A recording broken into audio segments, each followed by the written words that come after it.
Labvakar! Skan biedrības Latvijas veidotais raidījums Būt latvietim. Šovakar raidījumā piedalās vēsturnieks Agris Dzenis, Labvakar! Gvido Ikaunieks un pie pults sēž Leonards Inkins. Labvakar! Šī vakar tēma – Krievijas imperiālisms. Tikko pāris dienas atpakaļ Pēterburgā, drīzāk tas ir Ļeņingradas apgabals, kurā tika uzsliedz krūštēls Vladimiram Putinam.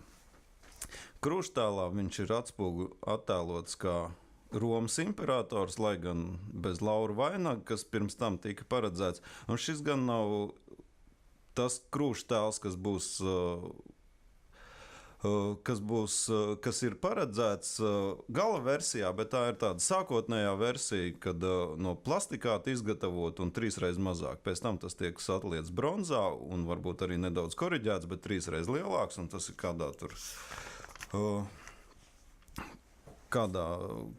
kādā ciemas sāģes sēcā uzcelts patiesībā piemineklis. Bet fakts ir interesants un aplidojas visu pasauli, un arī Krievijā tas tiek uztverts kā ļoti aktuāls jaunums, jā, Putins imperatora tēlā. Un es gribētu palūgt nelielu komentāru no jums. Jā, īstenībā šis fakts, lai arī sākotnēji tas šķiet kurjos, visnotaļ tam ir senas vēsturiskās saknes. Bet mēģinājumi atjaunot Romas impēriju. Neviena impērija nav tapusi mierīgā ceļā. Impērijas top iekarojumu ceļā, taču Romas imperatoru vara un varanums ir kļuvis par etalonu vairākiem vēlāku laiku valdniekiem, kas... Tieši arī Cēzara tēls ir kā tāds... Jā, Cēzara vai citu Romas imperatoru tēls. At šis valdnieka ideāls vai varas noturīguma un varas plašuma ideāls. Vēsture liecina, ka Romas impērijas atjaunotāji Krievijā Es varbūt pārtraukšu nedaudz arī, varbūt šeit ir jāapskata tas, ka ir trešās impērijas, Romas trešās impērijas, Roma kā ceļojoša impērija. Tas ir impērijas pārmantojamība. Jo sanāk jau tā, ka pirmā bija patiešām tur, ka ir Roma, jā, un tie, kas atjaunoja, tad ir Bizantijas, Konstantinopole. Īstenībā viena impērija sadalījās divās impērijās, Austrumromas, jeb Romas un, Austrumromas, jeb Bizantijas un Rietumromas, jeb Romas impērija. Būtībā no šīm divām daļām veidojās divas civilizācijas. Mūsdienu rietumu civilizācija un pareizticīgo civilizācija. Varbūt jāsāk ar visnotaļ zināmu teicienu. Divas Romas ir kritušas, trešā Maskava stāv, bet ceturtās vairs nebūs. Būtībā uz šo atzinumu balstās viss Krievijas imperiālisms. Šī teiciena autors ir Pleskavas mūks Teofons, kurš šo teicienu rakstīja vēstulē Maskavas lielkņazam Vasīlijam 1524. gadā. Šī vēstule tapa sakarā ar pareizticības apdraudējumiem, toreiz vēl iekšējiem apdraudējumiem pēc šī mūka uzskatiem cilvēki vairs krustu nemeta tā, kā vajag, un Krievijā bija izplatījies homoseksuālisms, tad šis mūks aicināja Vasiliju būt par ticības aizstāvi, būt par cienīgu pēcteci savam sencim Bizantijas imperatoram Konstantīnam, kurš bija pareizticības dibinātājs un aizstāvis, un šis mūks, ne tikai viņš, ir ziņas, ka tādā laikā garīdzniecībā šī svētās patvaldības ideja jau bija radusies. Tātad Krievijas garīdzniecība aicināja Maskavas lielkņazus būt par pareizticības aizstāvjiem tādēļ, ka viņi ir Romas imperatoru vai Bizantijas imperatoru pēcteči. Kā zināms, Bizantijas impēriju 15. gadsimta vidū iekaroja turki. Bizantijas impērija bija kritusi. Varbūt nedaudz par to Bizantijas impērijas galdu. Pirmais, kas viņus iekaroja, tomēr bija krustneši, cik saprotu, ja? Tas Bizantijas impērija vairāk kārt tika apdraudēta gan arābu uzbrukumi, gan persiešu uzbrukumi jau pirms tam, gan krustnešu iebrukums 13. gadsimtā. Bet kādas ir šīs attiecības Rietumu Romas, ja mēs varam teikt, jā, toreiz tā bija vienota, tā kā Romas impērija, Rietumu Romas un Austrumu Romas attiecības savā starpā, un kurā brīdī ir kritumi, kam ir pacēlumi? Konflikta augstākais punkts bija 11. gadsimtā, kad Rietumromas baznīcas galva pāvests un Austrumromas, ja Bizantijas baznīcas galva Konstantinopolis patriarhs viens otru nolādēja. Baznīca bija sašķēlusies. Bet pirms tam jau samērā ilgu laiku notika arī laicīgās varas šķelšanās. Rietumromas impērijai bija raksturīgs garīgās un laicīgās varas nodalījums. Pāvesti un Svētās Romas impērijas imperatori, jeb ķeizari, savā starpā cīnījās par varu. Tad pastāvēja šī teorija par diviem zobeniem, par laicīgo un garīgo. Pāvesti centās uzurpēt arī laicīgo varu, un viņiem tas neizdevās. Rietumromas impērijā tomēr bija šis spēku līdzsvars.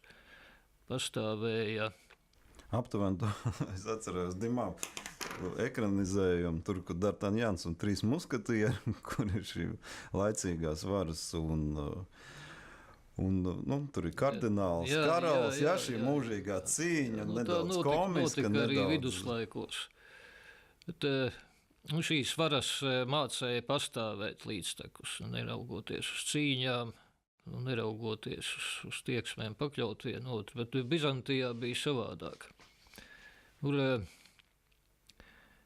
Imperatora vara tika atzīta par svētu.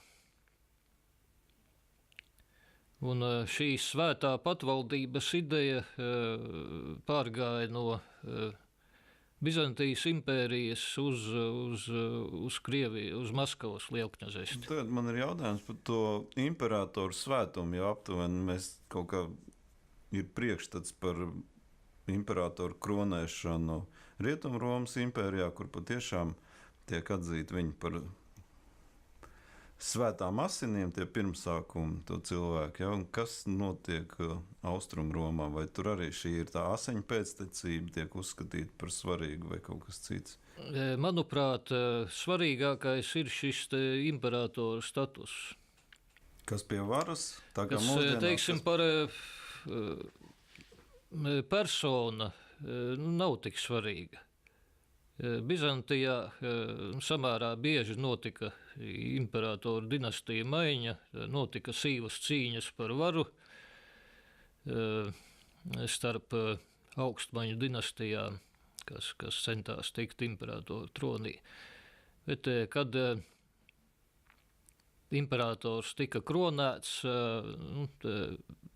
būtībā šī svētās valdniecības ideja ir pārņemta no vecās derības. Tad šī valdniecība, šī valdnieka svaidīšana, ko veids priesteris, to saņēma jūdu ķēniņš, Izraēļa ķēniņš, pareizāk sakot. Dāvids, gan Zālamans. Tāda īpaša dieva svētība, ko saņem valdnieks. Un valdnieks tādējādi kļūst par dieva pārstāvi uz zemes. Bet tas nozīmē, tā, ja mēs ļoti vienkāršojam, ja, tas ir jebkura laicīga persona, kas tajā brīdī ir tiekot pie varas, viņa kļūst par svētu personu. Jā, atšķirībā no, piemēram, Rietumromas uzskatiem, kad pāvests tomēr ir no paša sākotnējā. Jā, pāvests kronē imperatoru. Jā, un imperatori arī tur ir, kas, cik man atmiņa neviļ, tad tie ir Merovingi, Karolīngi, tie, kas ir ar kaut kādu asiņu radniecību, ja, saistīti, it kā svēta asiņu radniecība. Tad, ja mēs paskatāmies uz, no jūsu stāstītājs saprat, Bizantijas gadījumā tas ir tā, ka kas ir pie varas, tas kļūst svēts. Tieši tā. Šo varas koncepciju pārņēma arī Maskavas lielkņazi. Bet viņiem jau arī tomēr bija, viņi arī meklē šo asiņu svētumu rietumu pusē.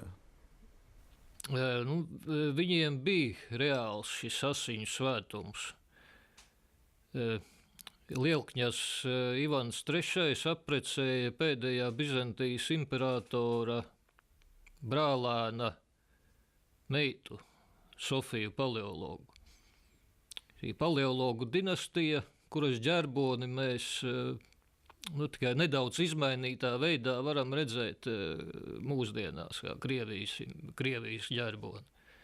Šis divgaulainais ērglis, kas nozīmē divu varu apvienošanu vienā, gan laicīgās, gan garīgās. Šis ērglis, varenais imperators, kurš apvieno abas varas. Un šo ģerboni Maskavas valsts lielkņazi pieņēma par savas valsts ģerboni. Ja drīkst, es iejaucos jūsu sarunā nedaudz varbūt tādu kuriozu atgadījumu ar šo ģerboni, kad Krievijas cars atbrauc inspekcijā uz kara kuģiem, un jūrnieki tur nostājušies, izstiepušies, kā stīgas stāv, un cars iet garām, un skatās tas divgalvainais ērglis tur karogā, un viņš prasa jūrniekam, ko tu domā par mūsu ģerboni? Un jūrnieks vēl vairāk izstiepjās un saka, kropls jūgs augstdzimtība. Simbolu. Cik man zināms, nespēja atcerēties nevienai citai valstī vai iestādē šādu ģerboni ar kroplu putnu divgalvaini. Varbūt tad arī tas saturs no tā ģerboņa piepildās ar visu to valsts uzbūvu, ar visiem šiem cilvēkiem pakāpeniski, viss paliek kropls. Ko es esmu skatījies informāciju par Krievijas ģerboni, tagadējo, tad viņš ir tieši, ja cara ģerbonis tas bija melns ērglis uz zelta fona, tad tagad viss ir otrādi, ir zelta ērglis. Ja, kad arī tā gluži tā pēctecība tur nav tik tieši. Arī tie simboli ir kaut kā tas, es nezinu, tas tēls, kas ir uz zirga un cērta pūķi, ja pirms tam cara ģerbonī viņš bija uz vienu pusi pagriezts, tad tagad ir otra. Ir daži tāds saka, ka speciāli radīts, ka tieši pretēji cariskajam ģerbonim, ka tas viss ir sagrozītā veidā tur radīts. Kā tas ir patiesībā, man ir grūti pateikt. Vismaz 16. gadsimtā arī ģerbonis nozīmēja šo impērijas pēctecību, ka Krievija ir Bizantijas impērijas mantiniece. Un laikam jāsāk runāt par pirmo Krievijas impērijas celmlauzi. Parasti jau iedomājamies Pēteri I, bet krietni laiku pirms viņa gan logu uz Eiropu cirta, gan jaunas teritorijas pievienoja Maskavijas lielkņazistē, faktiski divkāršoja savas valdīšanas laikā, savas valsts teritoriju. Nu, tas bija cars Ivans IV, saukts par bargo. No asiņaini arī dzirdēju. Jā, nu, kā pirmskara literatūrā bieži redzēts Jānis Briesmīgais. Viņš tiek saukts. Īstenībā viņš nebija tāds monstrs uz troņa, sadists uz troņa. Viņš bija savam laikam ļoti progresīvs valdnieks. Viņš izveidoja centralizētu valsti Krievijā.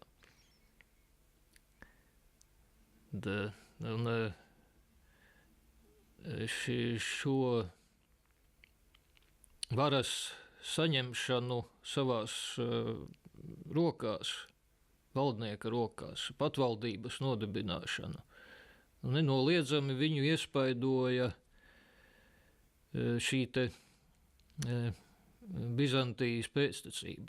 Viņa vecā māte bija Bizantijas impērijas princese. Bet no kā viņš saņēma šo varu? Viņš taču pirms lielkņazus kronēja Maskavas metropolīti. Un Ivana Bargā valdīšanas sākuma posmā metropolīts, Krievijas baznīcas galva bija Makarijs, kurš ļoti atbalstīja šo te trešās Romas ideju. Nu, tieši Ivans Bargais sāka izmantot arī šīs Krievijas caru regālijas, monomaha cepuri, tāda no kažokādas un metāla cepura ar krustu galā. Nevis Krievijas impērijas kronis, kas tika lietots kopš Katrīnas otrās laikiem, bet tāds vienkāršotāks variants bija. Par kuru pastāvēja leģenda, ka to ir nodevis Bizantijas imperators Kijevas lielkņazam Vladimiram Monomaham jau 11. gadsimtā. Ir versijas, ka vairāk ka tas esot tāds mongoļiem atbilstošāks. Iespējams, jā, bet tas bija viens no Krievijas valdnieku svētumiem katrā ziņā, regālijām arī pierādījums, it kā pierādījums, ka šī impērijas pēctecība notiek. Un tieši šis metropolīts Makarijs 1547. gadā kronēja Ivanu Vasiljeviču IV par visas Krievzemes caru. Tad pirmo reizi viņš pieņēma cara titulu. Līdz tam jau vienīgās ziņas ir, ka par caru Rietumromas impērijas, Svētā Romas impērijas imperators Maksiliāns I jau ir dēvējis viņa tēvu, bet Ivana Bargā tēvu Vasiliju, bet oficiāli šis tituls nebija pieņemts. Cars pēc savas nozīmes arī ir imperatora tituls. Tas vienkāršots vārds Cēzars. Bet tas nozīmē, ka nevar būt, varbūt tā pamata dilēma ir tā, ka nevar būt vairāk imperatoru pasaulē. Varbūt tikai viens vienots imperators pār visu pasauli. Jā, tas uz to arī tiecās Krievijas imperatori. Es uzdrīkstos nosaukt Ivanu Bargo par pirmo imperatoru, jo viņš ne tikai ideoloģiski pieturējās pie šīs impērijas pārmantojamības, bet arī īstenoja to dzīvē. Drusciņi pavirzoties uz priekšu vēsturē, 1577. gada vasarā Livonijā, kas toreiz atradās poļu varā, sava karaspēka priekšgalā iebruka Ivans Bargais, un saglabājusies viņa vēstule poļu karavadonim Aleksandram Polubenskim, kurā viņš pamato to, kāpēc viņš ir iebrucis Livonijā. Viņš atklāti atzīst, ka Livonija ir viņa tēva mantojums, vočina krieviski. Ka viņš ir tieši Romas imperatora Augusta pēctecis caur Bizantijas imperatoriem. Jā, šis arī asiņu mantinieks. Un viņš piemin leģendu, kurai viņš ticēja. Šī leģenda minēta arī citās viņa vēstulēs, ka Romas imperatoram Augustam bijis brālis vārdā Prūsis, kuram Augusts valdīšanā nodevis Prūsiju. Tā arī ir minēts, ka šis Prūsis valdījis Marienburgā, pie Nemūnas, un Toruņā un Gdaņskā. Būtībā tā Prūsijas teritorija. Šī leģenda nozīmē, ka Ivans Bargais pretendēja arī uz rietumu teritorijām. Kā viņš uzsvēra, ka Augusts bijis valdnieks pār visu cilvēku apdzīvoto teritoriju, tā Vseļennē krieviski, pārņemts no grieķu vārda oikumena, cilvēku apdzīvotā teritorija. Līdz visa Eiropa, un viņš tur uzskaita tās zemes, visas Eiropas zemes būtībā un līdz pat Persijas robežām. Un viņš uzstājas kā pretendents uz šīm teritorijām. Un kā viņš tālāk turpina šajā vēstulē, no Prūša cēlies Rjuriks, Maskavas valdnieku dinastijas aizsācējs, un viņš ir tieši Rjurika pēcnācējs. Viens no viņa cenčiem, Jaroslavs, 11. gadsimtā ir iekarojis Čuhnu zemi, jeb Livoniju. Īstenībā Jaroslavs iekaroja varbūt tagadējās Tērbatas apkārtni. Nav zināms, uz cik ilgu laiku. Ja kurš valdnieks, ja viņam spēki to atļāva, varēja iekarot kaut kādu kaimiņu teritoriju, bet vai viņš to spēja noturēt, nav zināms. Bet Ivans Bargais pastāv uz to, ka ja reiz viņa sences ir iekarojis Livoniju, tad tā ir viņa vočina, tēva mantojums. Kaut kas līdzīgs teicienam iskonna ruskaja zemļa, ko lielkrievu šovinisti mēdz pieminēt. Bet izcelsmi jau viņi pamato Baltijas tautās. Jā, interesanti, ka tā doma secība ir interesanti. Jā, mēs esam nākuši no balta apdzīvota reģiona. Mans tēvs ir tur cēlies, jā, bet tāpēc man te viss pieder. Jā, tas, ka es esmu paklīdis kaut kur, es tagad atgriežos un man visu vajag atpakaļ. Tā ir interesanta teika, uz ko pamato savas pretenzijas Ivans Bargais.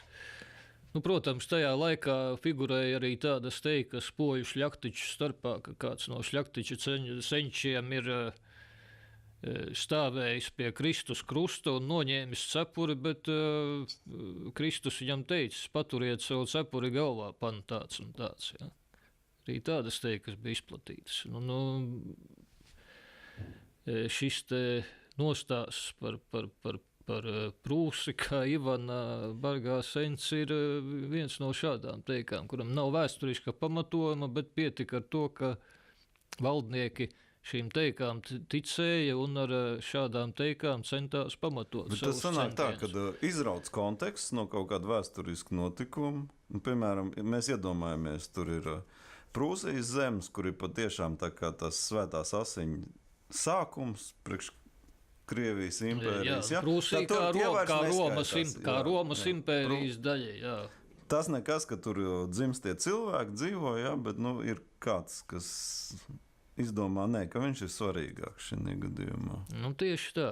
Tā ir vočina, dzimtīpašums, tēvu zeme, tēvi tur ir valdījuši, tad tas dot viņam tiesības šo zemi iekarot. Bet Agars teica, ka tad notika tā, ka ja kādam bija vairāk spēka, viņš ļoti bez kādiem sirdsapziņas pārmetumiem vienkārši tās teritorijas, ko viņš varēja iekarot, viņš iekaroja. Bet kāpēc viņam vajadzēja taisnoties? Kāpēc viņam vajadzēja izdomāt kaut kādas leģendas, kaut kādus stāstus? Nu, iekarots, esmu stiprāks, tas ir mans un miers. Kāpēc ir vajadzīgi šādi stāsti? Kāpēc šodien, piemēram, ir vajadzīgi kaut kādi stāsti par Jaunkrieviju, par vēl kaut ko? Nu, kāpēc viņam vajadzīgi šie stāsti tomēr? Kāpēc nevar vienkārši tā? Es esmu stiprāks, lielāks un tas ir mans. Nu, tā ir tieksme kaut kā attaisnot savu rīcību. Vai tas nozīmē, ka tur zemapziņā kaut ko drusciņi sēž kaut kādas sirdsapziņas paliekas? Ka tomēr vajag nu, iespējams, jā. Sirdsapziņu šādā veidā var nomierināt. Un jāteic, ka Krievijas valdniekiem ar šo savas varas svētumu bija ļoti vienkārši attaisnot daudzas savas rīcības. Kā 1584. gadā rakstīja Polijas diplomāts Reinholds Heidensteins, kurš arī brīnījās par šo Maskavijas valdnieka varas fenomenu. Viņš atzīst, ka maskavieši uzskata, sākot ar savu garīdzniecību, protams, ka Lielkņaza vara nāk no Dieva, ka Lielkņazs ir starpnieks starp Dievu un tautu. Un viss ir atkarīgs no tautas.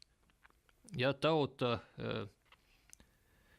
ir nopelni Dieva priekšā, ja tauta nav grēkojusi, tad Dievs viņiem dot labu valdnieku. Bet ja tauta ir grēkojusi, tad Dievs viņiem dot nežēlīgu valdnieku. Bet jebkurā gadījumā, vai žēlīgs, vai nežēlīgs, vai labs, vai slikts valdnieks, bet tas nāk no Dieva. Pareizticīgie garīdznieki diezgan bieži arī 16. gadsimtā citēja fragmentu no apustuļa Pāvila vēstules, no jaunās derības, ka jebkura vara nāk no Dieva. Tas nozīmē, ka valdniekam nedrīkst iebilst. Ja? Tieši tā. Bet Tanī pašā laikā Nikolai II bez sirdsapziņas pārmetumiem nolinčo un to uzskata par godu lietu.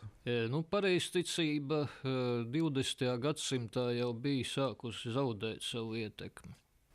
Ja mēs tagad paskatāmies Krievijas televīziju, tad šķiet, ka tur tā ir vienmēr bijusi cieņā. Staļina laikā. Tas tiek atgūts ar Joni tagad, ka Krievijas prezidenta vara tiek balstīta, arī mērķtiecīgi balstīta uz garīgo varu. Teiksim, Jeļcina prezidentūras laikā, vismaz es nemanīju tādu tik ciešu tuvināšanos ar pareizticīgo baznīcu, varas tuvināšanos ar baznīcu, kā tas notiek Putina prezidentūras laikā. Notiek šī varas sakralizācija. Jāņem vērā arī tas, ka kopš Pētera I laikiem Krievu pareizticīgā baznīca bija padarīta par valsts iestādi. Šī svētā sinode, baznīcas pārvalde būtībā atradās cara kontrolē. Jau Ivana Bargā valdīšanas laikā redzama šī valdnieka tieksme kontrolēt baznīcu. Ir ziņas, ka vairāki garīdznieki tika nogalināti, kas mēģināja iebilst valdniekam. Kaut gan arī šīs ziņas ir jāpārbauda, jo informācija par Ivana Bargā nežēlību un zvēriskumu pārsvarā tā nāca no viņa ienaidniekiem, un ienaidnieku viņam bija daudz. Pirmkārt jau pašā Krievijas iekšienē, jo Ivans Bargais centās varu atņemt no augstmaņiem. Šeit ir mūsdienās varbūt arī pēdējā gada laikā ir izkristalizējies tas būtisks jautājums, vai Krievija un tās ambīcijas ir Eiropas sastāvā, vai viņi nav Eiropas, es domāju, ne Eiropas Savienības sastāvā, bet vai viņi ir Eiropas daļa vai nav Eiropas daļa, jo mēs arī sev nevaram atbildēt uz to. Vismaz šī pretī stāvēšana, lamāšana, bet tādā pašā laikā attieksmē, ka tā ir Eiropa, nav Eiropa, vai tad būs šis. Jautājums ir tāds, vai būs šis konflikts lielais ģeopolitiskais? Gvido, iznāk tā, ka tāda līdzība, vai pelējums ir maizes sastāvdaļa?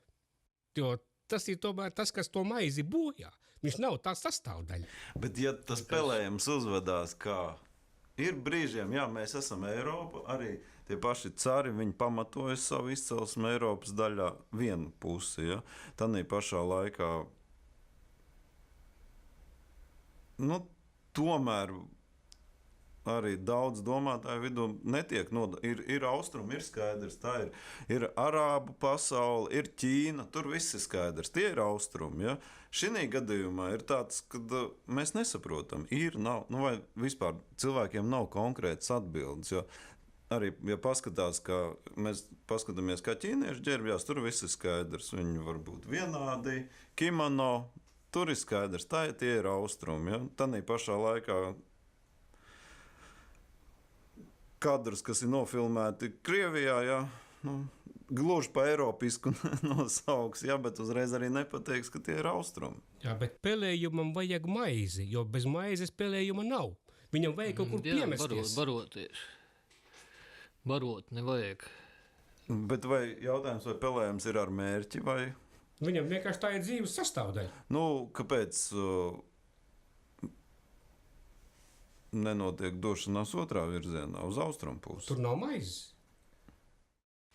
Jebkurā gadījumā šī trešās Romas ideja ir izveidojusi tādu savdabīgu civilizāciju, Krievu pareizticīgo civilizāciju. Krievijas pareizticīgā baznīca jau kopš 16. gadsimta ir atzinusi savas tiesības uz autokefāliju. Tā pilnīgi pastāvīga baznīca, turklāt arī Bizantijas impērijas garīgās varas mantiniece.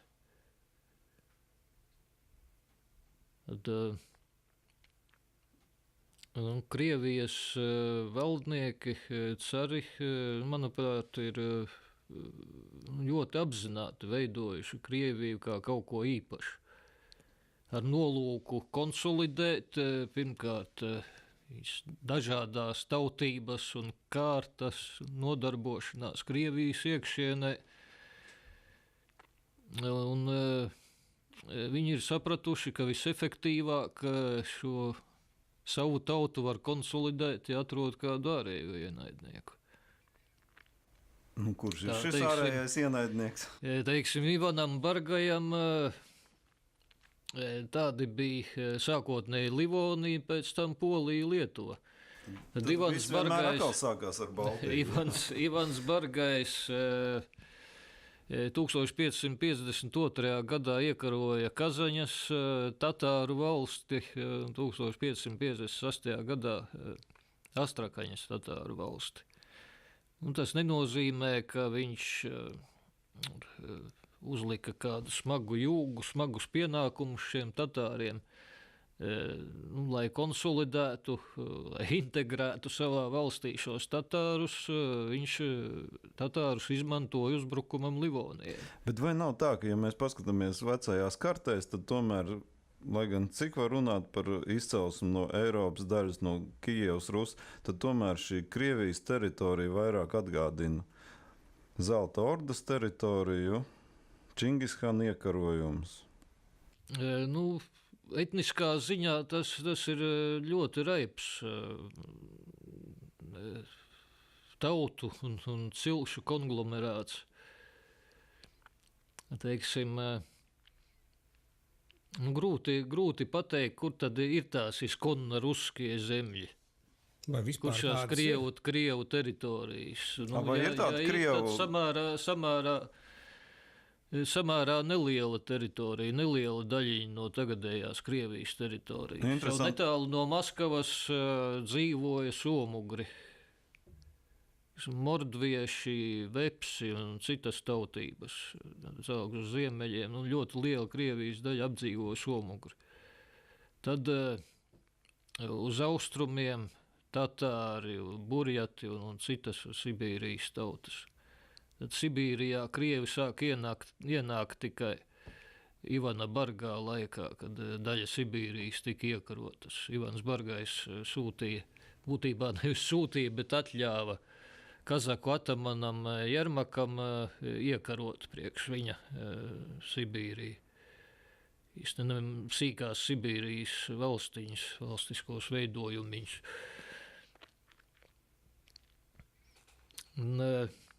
Tad uz dienvidiem tatāri, citas tautības. Tas ir etniskā ziņā ļoti raips sastāvs. Iespējams, tieši tāpēc uzsvars ir likts uz šo pareizticību. Jo Krievijas valsts iedzīvotājus vismaz 16. 17. gadsimtā vienoja pareizticība. Šīs tatāru valstiņas, kas tika iekarotas, tās arī pieņēma pareizticību. Un jāpiezīmē, ka viens kristīts tatāru Hans Simeons Bekbulatovičs 1575. gadā ar pašā Ivana Bargā svētību un līdz galam nenoskaidrotu nolūku dēļ 11 mēnešus valdīja Maskavas valsti. Tad bija Ivana Bargā vietā.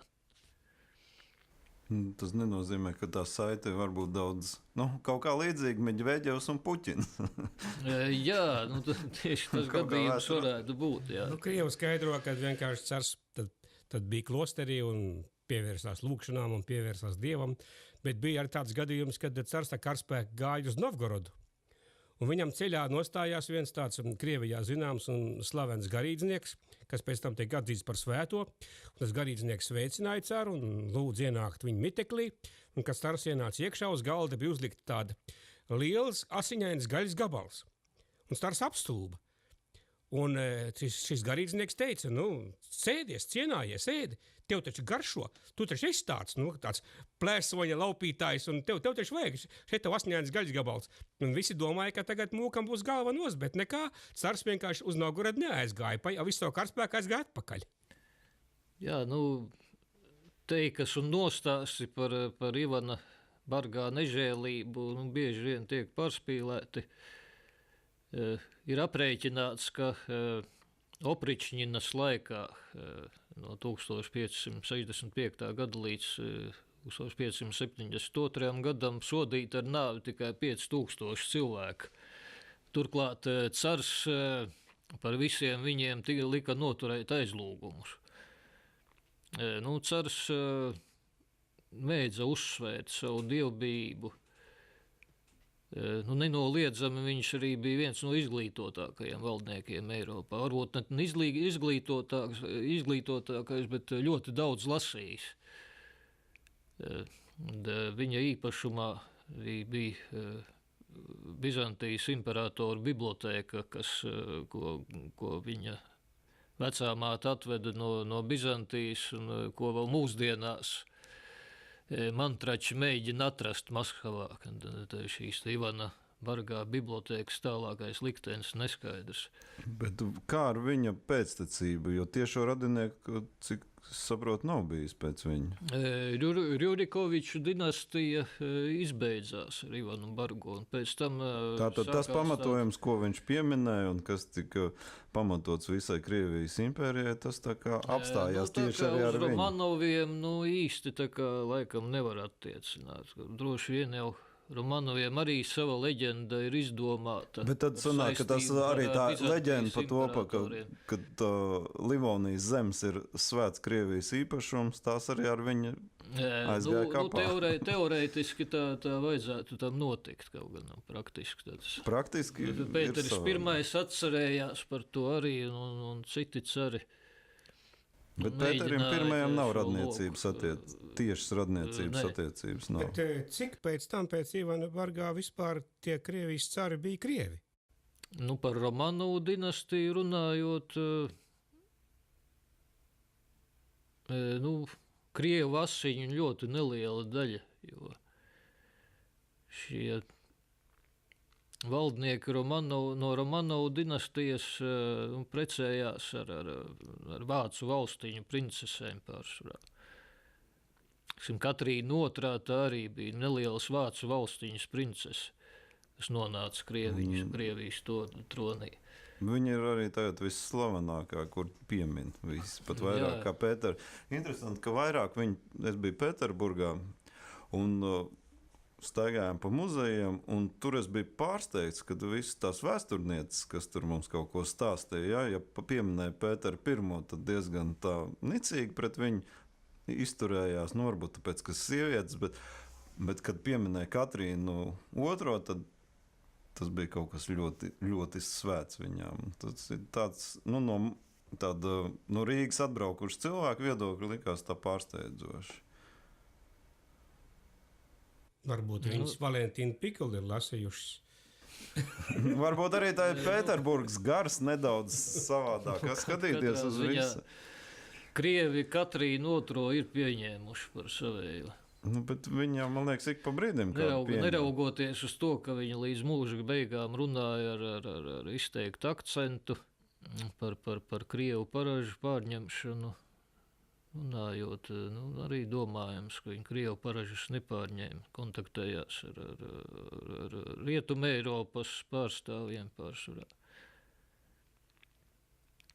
Tas nav vienīgais gadījums, protams. Rietumē Eiropas valdnieku ietekme ir manām Romanovu dinastijā noteikti. Arī vēlākajās paudzēs. Kā ar latviešiem? Etnisko jaukšanos. Es domāju, cara galmā. Vai ir tāds bijis precedents? Katrīnu I līdz šim nav noskaidrots, kas viņa ir bijusi. Poliete vai latviete. Diemžēl nav izdevies atrast dokumentus, kas varētu apstiprināt kādu no versijām. Katrā ziņā viņa ir bijusi samērā zemes kārtas piederīgā, kas iegūta kā kara laupījums lielajā Ziemeļu karā. Bet kā jūs pirms tam teicāt, ja tu esi pie varas, tad tu esi svēts un galvenais. Jā, ieguva Pētera un Katrīna I. Marta Skauronska ieguva Pētera I labvēlību. Ar to arī viņai sākās tā ceļš uz varu, karjera galmā. Sākotnēji viņa gāja no rokas rokā, kā kara laupījums. Viņa tur karavadonis Menšikovs tika izmantojis, un tur daži citi karavadoņi, kamēr Pēters I viņu neieraudzīja, un Pēterim I viņa neiepatikās. Tad ar to brīdi, kad viņi iepatikās Pēterim I, tad sākās šīs neievērojamās meitenes tapšana par carieni. Būtībā tas arī ir viens no Krievu valdniecības iezīmēm un uztveres.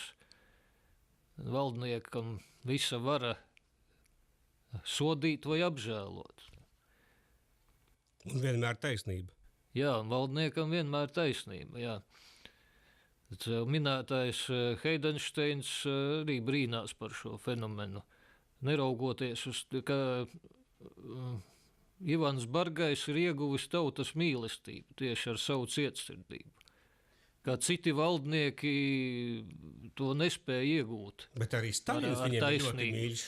Tieši tā, šim mazohismam jau ir senas saknes. Ja sitā, tad mīl. Jā, vienkāršojot, tā var noraksturot šo te fenomenu. Heidensteins piemin, ka pateicoties šai tautas mīlestībai, Ivana Bargā laikā nav notikušas sacelšanās, un viņš vajadzības gadījumā spēja savākt ļoti lielu karaspēku, kas ļoti labi cīnās un iet nāvē par savu valdnieku. Jā, šis fenomens arī prasa izpēti. Grūti teikt, kā psihologi to izskaidrot vai sociologi. Temats ir ļoti nopietns. Droši vien, ka viņš būtu jātīst un jāturpina kādā no nākamajiem raidījumiem. Jo varbūt, ka ar tādu Puķina krūštēlu uzlikšanu, varbūt, ka tur ar vēsturi un vēsturisko mantojumu nav nekā kopēja. Varbūt tas vienkārši ir psihisks gadījums, kas būtu doktora kompetencija runāt, kāpēc tas tā notiek. Varbūt tas būtu gadījums, kur kāds mēģina tādā veidā sākt savu karjeru, kaut kā parādīties, kaut kā iezīmēties. Varbūt, ka tam tur ir maza saistība ar Krievijas impēriju un visām pārējām lietām. Un arī citādos gadījumos, bet droši vien, ka mums būtu kaut kā jāturpina vēl kāds raidījums par to jātājas un jārunā. Es piekrītu, un arī to, kad svētbilžu jautājums, ja mēs pēdējā laikā esam arī redzējuši, ka Staļins ir parādījies kā svētbilžu objekts, ja, tad arī runā, ka arī Puķins, ja, un vai tam ir kaut kāda reāls pamats? Šī ir tā sakrālā vara, tā svētā patvaldība, kas, manuprāt, Krievijā ir visizteiktākā un ar vissanākajām saknēm, visdziļākajām saknēm. Tātad. Visilgāko vēsturi. Varbūt te ir tas fenomens, ka 17. gadā cars nebija labs, ja, viņu ar prieku nolinčo, pēc 10 gadiem Džugašvili ir gana labs, ja, lai atkal atkārtot šo vēsturi. Te jau tā būtība slēpjās tādā, ko arī, jo Krievija bija ļoti pareizticīga valsts tajā brīdī, bet viņi bija formāli pareizticīgi, tikpat formāli kā šobrīd. Pa īstam, ja viņi bija ļoti tālu no kristietības. Un šādi apvērsumi, ko mēs saucam par revolūciju, viņi jau praktiski bija iespējami tikai ne jau tāpēc, ka tur bija kaut kādi masoni, kas tur kaut kam maksāja un kaut kādu naudu deva, bet tāpēc, ka tā patiesais tautas pagrimums bija drausmīgs. Un tieši vajadzēja atnākt tādai ļaunai varai, kas pamodināja to pagrimumu un izlaida ārā to nežēlību. Jo ne jau pats Staļins tur šāva, ne jau pats Ļeņins to darīja. To darīja daudzi miljoni cilvēku, kas vienkārši jau bija nobrieduši, viņi tādi jau bija. Tāpat laikā bija, protams, ļoti labas grāmatas, tika rakstīts, un, protams, daudz bija attīstīti garīgi cilvēki, bet lielā tautas masa bija vienkārši drausmīga. Un arī varbūt šobrīd ir kaut kas līdzīgs. Ja, varbūt pēdējā tavu kādu piebildes, jo mums, lai raidījums tuvojas beigām strauji. Ko var teikt? Jābūt uzmanīgam ar šo imperialismu. Ne tikai Krievijā, jāpiezīmē arī, ka Hitlers, veidojot Trešo reihu, arī pretendēja uz Romas impērijas atjaunošanu, un tāpēc ir Trešais reiks. Pirmais reiks Svētā Romas impērija, otrais reiks Vācu impērija un trešais reiks nacistu impērija. Ideja tā pati, bet vai arī šis krūštāls, ja mēs atgriežamies pie krūštāla, man liekas, arī bija kāds krūštāls viņam ar Romas imperatoru atribūtiku. Iespējams. Hitleram varbūt arī ne, bet Musolīni noteikti. Musolīni arī tur vērojams izteiktas imperialistiskas tendences atjaunot šo Romas impēriju, šī Romas impērijas atribūtika un ideoloģija. Jābūt uzmanīgiem, jāuzmanās no tādiem ļaudīm vai tautām, kam ir Cēzara sindroms. Varbūt, ka mums pārāk maz nekaunības ir pieprasīt savu varu. Parasti viņi ir maza auguma cilvēki. Viņus var viegli pazīt. Jā, Bet, kamēr viņi ir maziņi, tad labāk uzreiz atpazīt. Ja drīkst raidījuma beigās, varbūt es tikai minūti pastāstīšu, ka 90. gadu pašā sākumā Pilsoņu kongress, Latvijas Republikas Pilsoņu kongress, man un Anitu Brincu sūtīja uz Maskavu satikties ar vairākām organizācijām. Tur bija tādu reakcionāru, galēji labējo organizāciju pulcēšanās vieta Maskavā notika. Un tie galvenie ideologi, viņi veidoja Trešo Romas impēriju no Vladivostokas līdz Dublinai, kurā bija izdomāts, kāda būs valsts valoda. Notika viss ļoti nopietnā līmenī ar ekonomiskiem aprēķiniem. Viņam speciāls žurnāls iznāca, un es biju ļoti pārsteigts, ka Latvijā par to neviens nerunāja. Un šis Žans Tirjārs, kas bija tas galvenais ideologs, viņš laikam bijušais pie Hitlera laika esesietis viņš bija. Viņš teica tā: jūs esat bijusi okupēta teritorija, mēs tagad jums ļausim dažus gadus atkopties, un tad mēs jūs paņemsim. Un viss notika tā, kā viņš teica. Un es biju tik izbrīnīts, ka es atbraucu no Maskavas, es domāju, kāpēc par to neviens nerunā. Tur viss tik nopietnā līmenī. Ar Krievijas komunistiem, ar Babūrinu, ar visiem, viss tik nopietnā līmenī. Tur bija itāļi, tāda kārtīgas liels organizācijas, skaitliski liels, tur bija franči, tur bija viss kopā sanākuši. Un es domāju, kāpēc par to neviens nerunā. Un principā tas, ko es tur dzirdēju, tas, ko es tur lasīju tajā žurnālā, tas viss principā tā soli pa solim tagad arī īstenojās. Jāpaņem Romas impērijas karte un jāuzliek uz mūsdienu Eiropas kartes. Tad varēs redzēt, kur tās apdraudētākās teritorijas ir. Šī Eirāzijas ideja, kas Krievijā tiek attīstīta, tur ļoti lielas arī līdzības ar Romas impērijas atjaunošanas idejām un vispār imperiālismu idejām. Paldies par piedalīšanos raidījumā. Uzredzēšanos. Uzredzēšanos.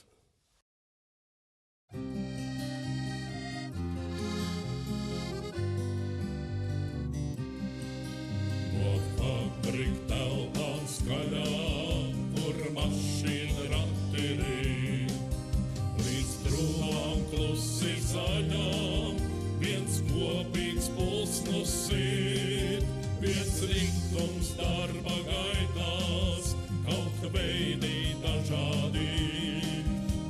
Latvietis nu skaitās ar tautas locekli.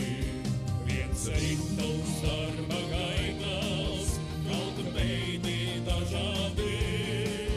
Ik latvietis nu skaitās par tautas locekli.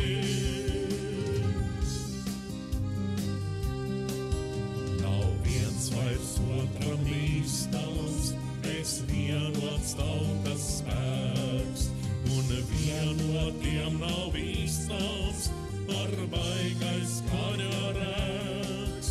Tad ejam ceļu vienu, un mērķis sasniegts kļūst, lai slavē